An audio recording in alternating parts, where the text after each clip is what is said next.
Welcome to another episode of Mike's Money Picks. Today on the podcast, we're going to be breaking down the Saturday night slate of college football DFS for week 13 of the 2024 college football season. We took a week off of doing the night slate because last week I had some family in town on Thursday and Friday. So, didn't really have the space or ability to record a show. So, we just didn't end up with the late night episode. But now we're back to normal. I say I use normal in quotation marks because is anything really normal? We're back to normal here. And so I'm, in my normal routine, able to record this episode here on a Thursday night. I do coach high school varsity basketball at the school that I teach at. And so my team has a game tomorrow night, Friday night. So I'm able to sit down here and record this on Thursday night and get it out to you nice and early. So that way you guys have plenty of time to listen, digest and kind of evaluate your lineups for the Saturday night slate. If you have not checked out our video for the Saturday main slate already, make sure you go check that out before Saturday at noon when that does kick off. Here we are going to talk about the games in the night slate on the DraftKings as well as the FanDuel slate. FanDuel doesn't have their full slate out yet, but all the player takes here that we're going to talk about for the DraftKings slate are going to apply for FanDuel as well. And we're going to break down each and every game and tell you who needs to be in or out of your DFS lineups here on this slate. If you've not already, make sure you subscribe. That way you can be with us for the rest of the college football season, as well as all of our college basketball content as well. But let's go ahead and dive in. We got 7 games to talk about and not any time to waste. All right. This is a jam-packed slate. So, really, we've got Ashton Jeanty on the slate, which, kind of every slate he's on revolves around him because he is the highest priced player in the slate. He has been the best absolute player in, college fantasy football in DFS all season long. So everything revolves around Jeanty. And so to me, this slate, if you want to play Jeanty, it's going to be a little tougher to find salary. I think a lot of the best quarterbacks on this slate are priced up. And then with the wide receiver position on this slate, in my opinion, is pretty thin. So it's really going to be tough if you want to squeeze Jeanty in, but I do think there's value to be had at the running back position. And I do think there are some angles that you can attack and you can play that will allow you to save a little bit of salary if you so choose. So let's go ahead and start with game number 1. So we've got Army taking on Notre Dame. This is a neutral site game at MetLife Stadium. This is a part of the Notre Dame Shamrock series. So they're going to have on their non-traditional jerseys, which, side note, if you're a school like Notre Dame or USC or Texas or Penn State or Ohio State or Michigan, don't wear alternate uniforms. Like, your look is so classic and so vintage that, if it is one of the all-time great games in college football, you're going to have to look back 50 years and be like, wait a minute, that was what they wore that night? No, if you're a vintage college football program, you should be in your classic uniforms. That's just my opinion. But anyway, maybe I'm anti-fun for that, but whatever. Notre Dame is currently 14-point favorites in this game with a game total of 45.5 points, meaning the implied total is about 30-16 in favor of the Irish. And I got to say, I kind of view this pretty similar to the Navy team that Notre Dame beat earlier in the season. Army and Navy to me are quite similar. They are above average to good teams who have below average to average talent level across the board and have played a significantly below average degree of difficulty in schedule. We talked about on the main slate show how these mega conferences, have kind of ended up with, positions where teams sometimes don't play the other best teams in their conference. And that's happened in the American. And Army and Navy have, they're not playing each other until the Army-Navy game, but they've really skated by in terms of the teams that they have played in the American Athletic. Army has only played one team above 500 in the American Athletic, and that was ECU, and that team's not good. They fired their coach. They got beat by 40 by Charlotte. So, Army really has had a pretty easy go of it so far with the schedule, and like we saw with Navy going up against Notre Dame, there's just a talent discrepancy. It's just going to be really hard for them to move the ball, and now Notre Dame has had a week preparing for this triple option offense against Navy. Now they've had a week preparing for this triple option offense against Army. I just don't really see Army keeping this close, and for that reason, they're almost a cross-off in DFS for me. Bryson Daly is their quarterback. He's been great from a fantasy perspective all season long, but he's priced up at $9,800 like he's going up against another below-average American Athletic Conference defense. That's not the case. He's going up against Notre Dame, who's one of the best defenses in the nation. And other than Ontario Brown of Northern Illinois, I can't think of a single player going up against Notre Dame who gave you a solid value score going up against them. So it's just going to be a pass for me with Daly. Kanye Udo is their primary running back. He's the guy that's going to get all the dives on all the triple options. And, he's smashed at times so far this season, 2 games over 30 fantasy points, but this matchup is just not a good one. I'm probably full passing on this Army team. Now, I do like Riley Leonard on the other side. And, it's been the same story with him. I feel like we kind of talk about the same thing every week where he scores more fantasy points with his legs than with his arm. which gives him a supremely high floor. He has not been under 22 fantasy points since the game against Northern Illinois. And really, that his worst game was against Virginia, where they just said, you know what, we are not letting Riley Leonard beat us with his legs. He only ran for 32 yards, still threw for 3 touchdowns in that game. So I really just see this game being pretty similar to the Navy one, where Leonard had almost 30 fantasy points. I think that's going to be kind of the case here again. This one, I think you can project him for about 27 to 30 fantasy points, and he's a pretty comfortable click to play at the quarterback position, in my opinion. At the running back spot, we can play Jeremiah Love. So Army statistically rates out as one of the best rush defenses and one of the best pass defenses in the nation. But again, their schedule is not good. And so we saw Jeremiah Love last week broke off 2 long touchdowns against Virginia, ended up with 29.9 DraftKings points, which was his high on the season. He absolutely can do it again. He scored a touchdown in every single game so far this year, and he has the ability to break off long runs, which will instantly pay off for his price tag of $6,500. And then I'm also not ruling out Jadarian Price. 2 weeks ago, he had a great game against FSU, 7 carries for 95 yards and a touchdown. Last week, 6 for 44 against Virginia, which is pretty good in terms of an actual running back performance. But he didn't score a touchdown, didn't catch any passes. So in DFS, it was just 4.4 fantasy points. But here's the thing. They very clearly do not want to run Jeremiah Love into the ground. They know that he is young in his career. They just don't really give him a big workhorse running back workload. He's only had a maximum of 16 carries this season, which was last week. So Jadarian Price is going to see carries, and he has the ability to break off long runs just like Love does. So I absolutely will be having him in my player pool as a low-owned, low-cost dart throw in GPPs where, if he breaks off a long run, he's instantly going to pay value, and he's going to give you a lot of flexibility with the rest of your lineup. At the wide receiver spot for Notre Dame, Mitchell Evans is getting more and more used as the season goes on. He scored touchdowns in back-to-back games. He was their most targeted receiver last week against Virginia. If there's anybody to play, it'd be him. Bo Collins continues to be a guy that, sees pretty consistent usage in the offense. After those two, though, it's really hard to recommend anybody, and I think you could pass on these Notre Dame receivers altogether because, again, Riley Leonard scores most of his fantasy points with his legs. Game number 2 is Boise State taking on Wyoming. So Boise is 23-point favorites in this game with a game total of 57.5 points, meaning the implied total is about 40 to 17 in favor of the Broncos. That makes Boise the highest projected team total on the slate, and it's really not even all that close. So this Boise team is a team that's going to score a lot of points. They've got Mason Madsen at quarterback, who's been really solid this year. And in these games that they have won big, he tends to play pretty well. You look at just his last 4 games, he's been over 21 DraftKings points in 3 of them. I think he's a pretty solid value play at the quarterback position, if I'm being honest. And I think you can actually pair him with Ashton Jeanty because as good as Jeanty is, he's way up there in price tag, and Madsen's actually one of the cheaper quarterback options. But it makes sense that if Boise were to account for 5 or 6 touchdowns in this game, it would be quite likely that you would have all those touchdowns accounted for if you play Madsen and you play Jeanty. And when it comes to Jeanty himself, he's almost at $14K, which is insane. Personally, I can't remember any player on college football DraftKings being this expensive. We're approaching I don't even think Zach Edey in college basketball was this expensive. This is insane. It's utterly insane. But when you break down the math behind it, it kind of makes sense because he would need to score about 42 DraftKings points. This is a below average defense with a high implied total for Boise State, and he averages 41. So he doesn't need to do that much above his average in order to hit value. And that's not much different from any other player.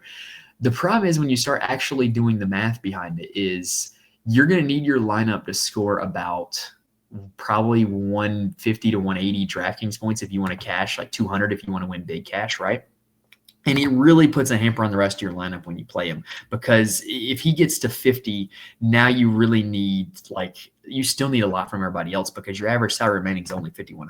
It really, in my opinion, it's not super duper difficult to play him this week, but it is difficult to play him because of the price tag that he's at. And if you're sitting there thinking, wait a minute, well, why does Jeanty continue to be so expensive? He just barely hits value for that every week. Well, DraftKings algorithm is a formula where the ownership of a player is going to drive his price tag up. If a player routinely gets high ownership, then they're going to price him up, and that's exactly what they've done with Jeanty. So if you want to wait till his price tag comes down, we'll just hope and pray that nobody plays him this slate and he doesn't do all that well. So then maybe he can come down next week. At the wide receiver position, Boise is interesting because they kind of have guys who alternate like big games. Last week it was Cam Camper had 6 for 92, didn't have a touchdown, so it was only 15 DraftKings points. Matt Lauder, the tight end, has been pretty solid lately, double-digit DraftKings points in 3 of 4. Prince Strachan also sees continual usage week in and week out. And then Lawrence Cable just kind of has these random big games out of nowhere. Had 3 touchdowns against San Diego State, 33 DraftKings points. Last week had 6 for 75, 13.5 DraftKings points. If I were to play any of them, it would be Caples. If I were to play any of them, it would be as a part of a stack with Mason Matson. I'm probably not playing these guys as one-offs because this Boise State offense at the end of the day does still run through Ashton Jeanty.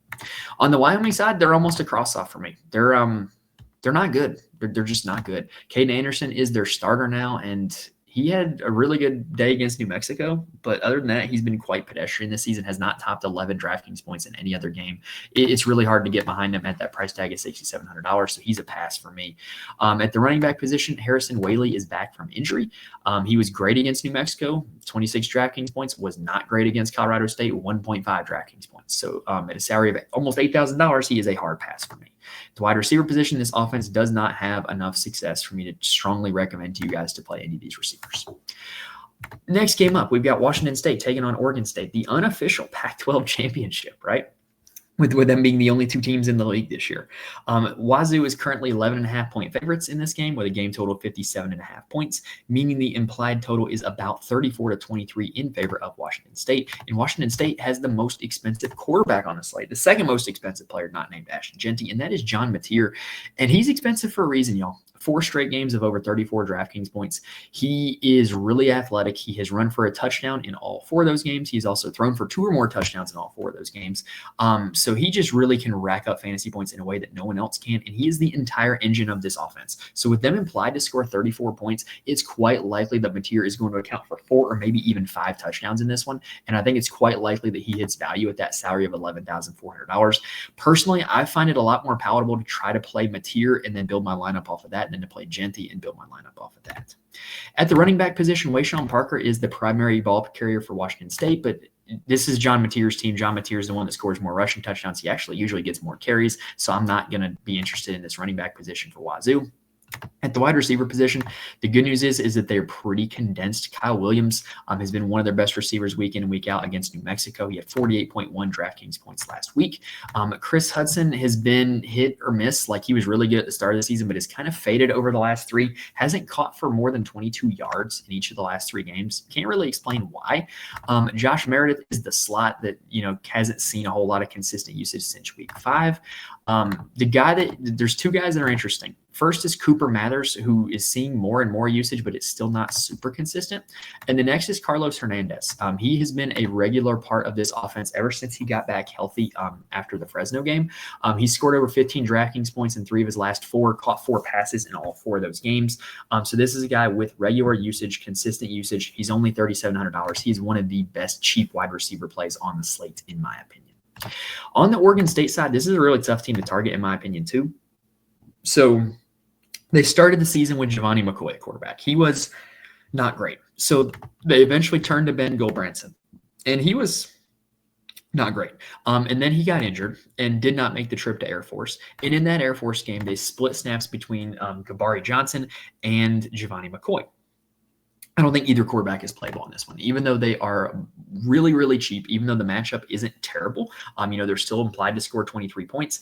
I don't know who's going to play between McCoy and Johnson, and I don't really want to find out. So I'm just going to avoid this situation. I'm going to play this team through their running back, Anthony Hankerson. He is great. He's been great all season long. He's had a few dud games, but he's been really good. He's a guy I drafted a ton of in best ball because I knew this team was going to be looking to run the football, and I knew they had an easy schedule. So that was one I got right. And this guy, he's at $7,600, but he makes for a really smart stacking partner. If you're going to play Mateer and Hernandez on the other side, you can play Hankerson on this one and make it a full-on game stack. I don't mind the play at $7,600. And then they also have Trent Walker, receiver, $5,200, who's basically their only competent receiving option. Now, he can be hit or miss, but if the passing offense is going to have any kind of success, it's going to be due to Trent Walker. Last week against Air Force with the quarterback rotation, he only had 3 catches for 36 yards. So, he's not like foolproof, but he's absolutely a guy that can have a lot of success if this offense just throws for 1 or 2 touchdowns. Next up, we've got an interesting matchup. We've got the Baylor Bears taking on Houston. Baylor is 8-point favorites with a game total of 50.5 points, meaning the implied total is about 29-21 in favor of the Bears.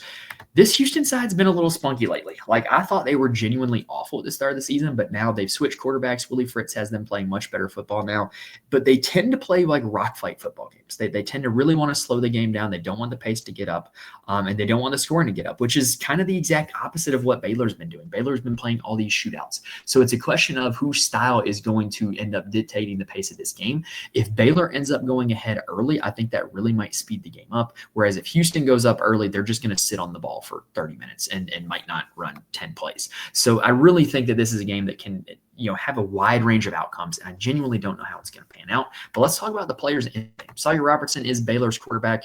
He's pretty solid, but I think he's too expensive, if I'm just being totally honest. He's at a salary of $8,100, where he's hit, value in 3 of his last 4 games. But really, it's a narrow pathway for him. He's got to account for touchdowns. And he doesn't really run the ball a whole lot. He doesn't really, have the passing volume to be like a 300-yard passer. He really has to get touchdowns in order to hit value. And I just don't see it happening here in this game very easily. Now, at the running back spot, Bryson Washington is going to be super popular. He's all the way up to $7,500, but it's because he has back-to-back DraftKings performances of over 50 fantasy points. That is utterly insane. Like insane. Like we're talking Ollie Gordon last year type stuff. But a big reason why is because of the touchdowns. He had 4 touchdowns against TCU, 3 touchdowns against West Virginia. So if the touchdown regression comes for him here in this game, it's not going to end well for him. And so I think among all the top price running backs, as good as he's been, I am probably not playing as much of Bryson Washington as some of these other guys. Like I would rather play Hankerson for $100 more. I'd rather play Jeremiah Love. I'd rather play Michael Bernard. I'd rather play DJ Giddens, all of whom we're going to talk about later. And I just don't know how much Bryson Washington I'm going to get to. Now, at the wide receiver position for Baylor, they are still tough to project. Josh Cameron was the guy who was the king against West Virginia. 7 targets, 5 catches for 101 and a touchdown, 24.1 DraftKings points. And then after that, Keytron Jackson Jr. has not been involved at all recently. Don't play him. Ashton Hawkins had 7 for 52 against West Virginia, so he was really regularly involved. Just didn't really account for any big plays. Didn't really score a touchdown, but he's still a guy that's out there all the time. And then Hal Presley is at 3,200. He is another guy who's out there pretty much all the time. Diminishing returns though since a few kind of bigger games that he had in the middle of the season. All right, now on the Houston side, this is going to be a short one to talk about because to me, there's really only one guy that I'm playing from this Houston team, and it is their quarterback, Zeon Chriss. He is a transfer from, I believe, Louisiana. He is a dual threat. In the last 3 games that he has played the full snap load, he's had over 17 rushing attempts in every game. That is where his upside lies. And we just saw this Baylor team get really shredded by Garrett Green of West Virginia on the ground. Garrett Green had over 120 rushing yards in that game. So I do think that Chriss absolutely can do the same. And that's where his upside lies. Like if he gets you, 120 rushing yards, there's instantly 15 fantasy points on DraftKings. If he accounts for a touchdown, if he accounts for, 100 passing yards, he's instantly really returning value. So I really do think Zeon Chriss is really worth a look here on this one at 5,200. Houston is one of the ugliest running back committees in the country, but right now it's Rashawn Sanford who is in the lead. He had 10 carries last week against Arizona. It looked pretty good doing it, by the way. He also caught 5 passes in this game. If I'm going to play any Houston skill player not named Zeon Chriss, it's probably going to be Rashawn Sanford. And then the wide receiver position, because Chriss runs the ball so much, you have not seen a whole lot of passing volume to these wide receivers at all. Mekhi Muse is probably the one with the best usage, but even then it's really hard for me to recommend him. Stephon Johnson and Joseph Manjack are the other 2 starters. And again, I really can't recommend them. Even if you want to play Zeon Chriss, I don't think you have to play him stacked. All right, that does it for the first 4 games. Let's go ahead and take a quick breather, and then we're going to talk about the last 4. Now, I do want to mention before I continue that there are places where you can get more information from me. First off, you can follow me on Twitter at Mike's Money Picks. I'm more than happy to answer any questions if you reach out to me on Twitter. I know I record these episodes like 2 or 3 days in advance, so sometimes opinions change, sometimes injuries happen, sometimes, just things happen. So if you want to know if my opinions change or, you want to reach out to me and get my opinion, just let me know on Twitter. I'm more than happy to answer any questions and also tweet out updates for the show as well so that you can stay in the loop with what we got going on. I'm also in the Fantasy Corner Discord. The link is in the description on YouTube as well as on the audio feed. I cannot recommend the Discord enough. Honestly, it's entirely free and it's a great community of people who are always in there talking DFS, talking lineups, talking plays, and then sweating it out together. And if you're just looking for people to talk DFS with, it's just a great place to go. There's a lot of really really good, really smart people in there. And then if you want to know who actually makes my lineups on all these slates, head on over to the Patreon, patreon.com/Mike'sMoneyPicks. You can get access to all of my core plays. I post an article for every single college football DFS slate, including the Saturday night slates, including the midweek slates, where you get my core plays as well as why they're my core plays. And so I'm not going to sit here and promise that you can just play them and instantly print money. That's not how it works. But what I can promise is that you can get well-researched, well-thought-out information from somebody who understands X's and O's, understands game theory, and can give you good information to help make your college football DFS game better. And you can also get access to the college basketball core plays on the Patreon as well. All right, so now let's go ahead and continue on with game number 5, which is going to be Texas A&M taking on Auburn. This is an ugly game. Texas A&M is listed as 2.5-point favorites with a game total of 46.5 points, meaning the implied total is about 24-22 in favor of the Aggies.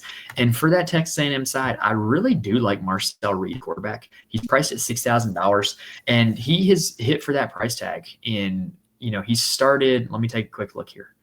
He's started 6 total games he's started and finished, and he has hit value for that price tag in 4 of them. He's hit over 4x value in 4 of them. So, this is just a really, really solid play, in my opinion. I really think that his rushing upside is what gives him a lot of upside at that price tag of $6,000. One thing I will warn you, though, one thing I think you're going to see a lot of, if you want to play Ashton Jeanty, a lot of lineups that are going to play Jeanty are going to play either Zion Chris from Houston or Marcel Reed from Texas A&M at quarterback, because they're just the best 2 cheap quarterback options. And so, you're going to need to save salary if you want to play Jeanty, and Reed and Chris are 2 guys that you're going to do that with. So just keep that in mind when you're building your lineups. If you build the Jeanty lineup that has those 2 guys in it, you're going to be building a very common build, and you're going to want to look to get different elsewhere with the rest of your lineups. That way you can beat out the other Jeanty builds. Now, at the running back position for Texas A&M, Le'Veon Moss is their guy. He's out for the rest of the season. Amari Daniels and E.J. Smith are the 2 guys left. And in the last game against New Mexico State, Amari Daniels had 5 carries for 84 yards and a touchdown. He broke off a long 71-yard touchdown. And E.J. Smith had more carries. He had 15 carries for 60 yards in that game. Now, that was New Mexico State. So is the game plan going to look exactly the same against Auburn in terms of Smith is going to get more carries than Daniels? I don't know. I don't know what to make of it, but I do know that they're cheap. I do know that this team is going to run the football. I do know that Auburn is a very pedestrian run defense. And so I am going to be playing both of these guys in my player pool. They're not necessarily going to be huge plays for me, but they're both going to make my player pool at $3,500 for Daniels and $3,000 for Smith. At the wide receiver spot, this is one I think you can skip entirely. Again, Marcel Reed is primarily a running quarterback. You do not need to stack primary running quarterbacks. Now, you might want to. Personally, I always prefer to stack whenever possible, because it just reduces the amount that you need to get right in order to win a slate. But what it can do, though, is if you get the stack wrong, it doesn't make things easier at all. And so with Texas A&M, they throw to so many different guys. It's really easy to get the stack wrong. So I'm not that super interested in even trying it. Noah Thomas is their best receiver. He is their big play threat, but he's not super consistently involved. Jabari Barber is a transfer who really had a good game against South Carolina, 7 for 80 and a touchdown. He was in my player pool that night. I was really happy about that. But then against New Mexico State, only 2 for 16. But this is a guy who's now an every down player. He's now seeing a lot of targets. If I had to pick any of the A&M receivers, it would probably be Jabari Barber. On the Auburn side of this game, Peyton Thorne is going to continue to start at quarterback, and he's Peyton Thorne. He looks really good against bad competition, looks really bad against good competition. Texas A&M's a pretty good defense. He's a hard pass for me here on this slate. The one Auburn guy that I'm considering the most is Jarquez Hunter. This Texas A&M defense is pretty good, but I think if this Auburn team wants to win this football game, they're going to run the football with Jarquez Hunter. He is a very consistent, very high volume player, and he gets usage in the passing game as well. $6,100 is a very affordable price tag for Jarquez, in my opinion. The wide receiver position, Keandre Lambert-Smith is their guy. I think he is much more playable as a one-off play than necessarily as a stack with Peyton Thorne, because like I said, I'm not playing Peyton Thorne, but I will play Keandre Smith as a one-off play. This is a big play wide receiver who is also his team's most targeted wide receiver, which is a great combination because you're going to get plenty of opportunities for him to, break off a big play, which would instantly pay off his salary of $5,300. So I don't mind it, but I do think he's much more of a GPP type of play than a cash game type play. Next up, game number 6, we have Alabama heading to Norman to take on Oklahoma. And boy, this game sure looked like it was going to matter a lot more in the preseason than it does now. Bama playing, to still get in the SEC championship game. Oklahoma, they're playing for bowl eligibility. Alabama is 13.5-point favorites in this game with a game total of 47.5 points. meaning the implied total is about 30-17 in favor of Alabama. For Alabama, they have Jalen Milroe, who has more upside than any quarterback on the slate not named John Mateer. What I think you're going to see, though, is people who want to play expensive quarterbacks are going to opt to play Mateer instead of Milroe. That's just kind of the hunch I have, because there's a perception that Oklahoma is a pretty good defense and that Oklahoma is going to try to slow this game down. But to me, Milroe, if you're playing multiple lineups, Milroe's got to make your player pool. He's the only quarterback on the slate who has upside for both 300 passing yards and 100 rushing yards in the same game. And because we've seen him do it, and he can rack up fantasy points in a hurry. He's a guy that, to me, needs to make your player pool. And I really don't have anything else to say than that. I don't necessarily think he's a safe play. I don't necessarily think he's a great points per dollar play, but he has the chance to break the slate. And anytime there's a guy that has a chance to break the slate, you want him in your pool just in case they do, in fact, break the slate. Now, at the running back position, we've complained all season long about how Alabama plays a committee with Jam Miller and Justice Haynes, and they still do. But here's the good news. They're down to 4,400 and 3,900 respectively. So they're much more palatable, even though they aren't a committee, to be played at that salary because they're so cheap. And, this is an Oklahoma defense that is, in my opinion, just okay. So I think that they might make my player pool. I don't know yet. I haven't really ran all my builds, but I think that both Miller and Haynes can very easily make my player pool. The wide receiver position is pretty easy for Alabama. They got the freshman Ryan Williams, who is a big part of their offense, gets used quite a bit. They've got Jeremy Bernard, who is also a big part of their offense. He had the dud game against LSU, but other than that, he's been pretty consistently over 12 DraftKings points just about every game. And I really wouldn't look to play anybody outside of those two guys, if I'm being totally honest. And nobody outside of those two guys really merits mentioning, in my opinion. On the Oklahoma side, so they benched Jackson Arnold for Michael Hawkins Jr. They have since gone back to Jackson Arnold. It didn't go all that well against Missouri, but what they did show was that they were super committed to playing Jackson Arnold as a runner. He had 17 carries in that game against Missouri. A few weeks ago, he had 24 carries against Ole Miss. This is a guy that, if they use him as a runner, does give you a little bit of upside, in my opinion. He's $5,900. I don't think he's a better play than Marcel Reed or Zion Chris, but I do think that Jackson Arnold's running ability does give him a pathway to being successful. I just don't think it's a very likely pathway. At the running back position, Javonte Barnes has been the guy for Oklahoma this season. He's questionable for this game. Gavin Sawchuk has been one of the biggest disappointments in all of college football this year, in my opinion, in terms of like an individual player perspective. He's apparently available against Alabama, hasn't played since the Texas game. I have no clue what his usage is going to be in this game, but he is a guy who last year broke off a lot of long runs, had a lot of people really excited, was drafted very high in best ball drafts this season. I don't know what his usage is going to be. If Barnes is out, that definitely makes Sawchuk a little more palatable. And then you've also got Xavier Robinson, who is questionable for this game. He had 9 carries against Missouri, was kind of their most productive back in that Missouri game. And then you've also got Taylor Tatum, who had 8 carries in that Missouri game. It was just a full-blown committee against Missouri. I think that's more than likely the case here, but Sawchuk being active does have me intrigued a little, but I don't think I'm ready to be hurt again by him. At the wide receiver position, yeah, there's a whole bunch of outs for Oklahoma. This is a bad passing game, and I'm just not interested in playing it. Next up, we've got Iowa State taking on Utah. This is the lowest point total of the entire slate. This is probably the one game where you could full fade and really just get away with it. Iowa State is 7-point favorites against the Utes with a game total of 41.5 points, meaning the implied total is about 24-17 in favor of the Cyclones. For Iowa State, they've got Rocco Becht at quarterback, who we've played all the time this season because he's always really cheap and he has a lot of upside. But now he's not so cheap. He's up at $7,500. And where's the upside against the Utah defense that is really, really good? And this is at Utah. So I don't really have any desire to play Rocco Becht during this one. At running back for Iowa State, this is a 3-person committee, but they're all really cheap. Carson Hansen last week had 9 carries for 11 yards, was not effective, but he saved his day with one of them being a touchdown. Abu Sama, the guy who everybody thought was going to be the leader at the start of the season for this running backfield, had 12 carries against Cincinnati, 52 yards and a touchdown, was their most productive back. And then Jalen Jackson only had 1 carry for -2 yards last week against Cincinnati. So Sama appears to be the guy that you want. He's only $3,500, and he does have a habit of breaking off big plays. We saw him do it multiple times last year. So to me, he's a guy that he's going to make my player pool. He's a very high risk, high reward, high upside type of guy. The $3,500 price tag will allow you to do a lot of different stuff with the rest of your lineup. So I'm kind of buying it. I think he's going to make my player pool. At the wide receiver spot, look, the only good news about this Iowa State team is they only throw to 2 guys. So if they only throw for 200 yards, then theoretically both those guys could still get 100 yards. It's Higgins and Noel. If you ask me to choose between the two of them, probably Higgins because he's less volume dependent, it seems like. But they're both solid plays. I think you can play them as one-off plays. If you want to play him stacked with Rocco Beck, go for it. But I don't think this is the defense I want to stack Rocco Beck and these two receivers against. Now, on the Utah side, they have got Isaac Wilson, a quarterback, Zach Wilson's younger brother. He has only had one game this season where he's been over 14 DraftKings points. And that was against Utah State. So he hasn't done it against Power 4 competition. Hard pass for me. Now, I do like Micah Bernard at the running back position for Oklahoma. He is a really solid workhorse running back, consistent usage week in, week out.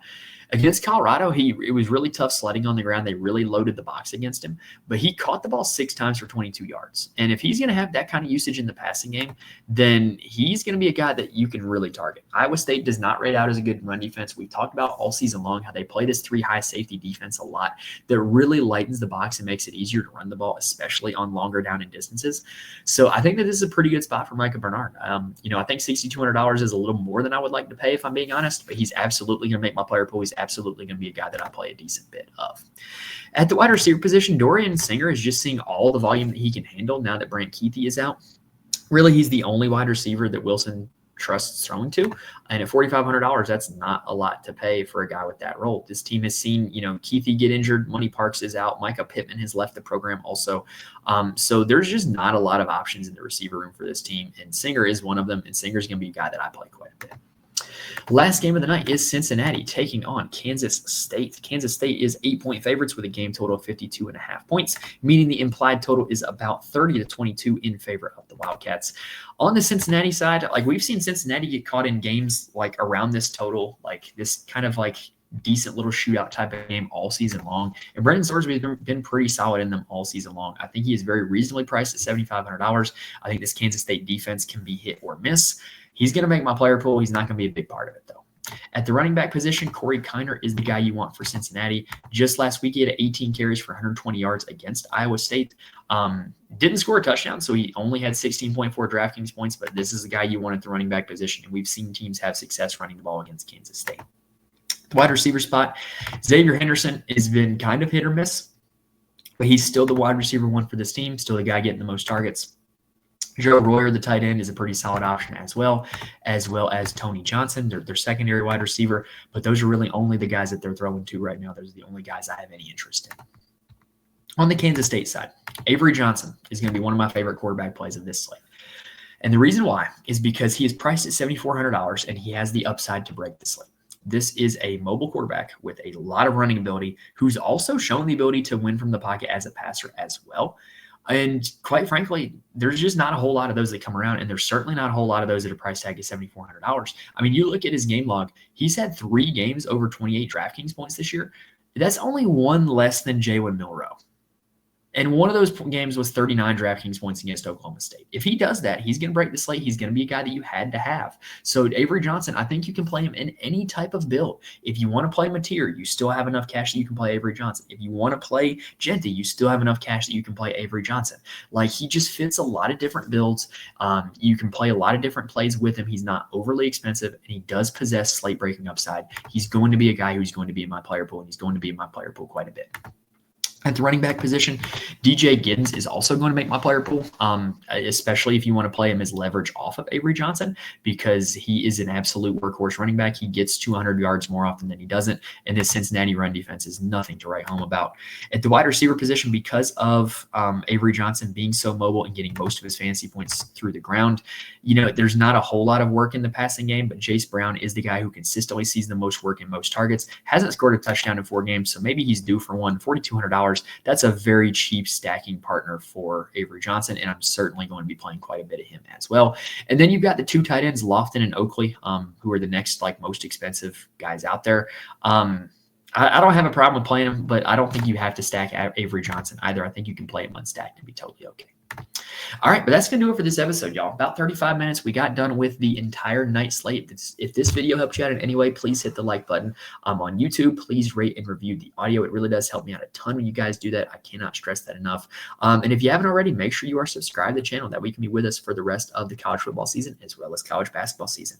But y'all, that's going to wrap it up for another week talking college football. We've really only got one big week left, and then it's conference championship week, and then it's bowl season, which we also love. So, the season is winding down, but, there is still money to be made. So let's go out there and let's have a good Saturday night slate. Best of luck to you guys on this Saturday night slate. Thank you guys for watching and listening to this point, and I will see you guys next time.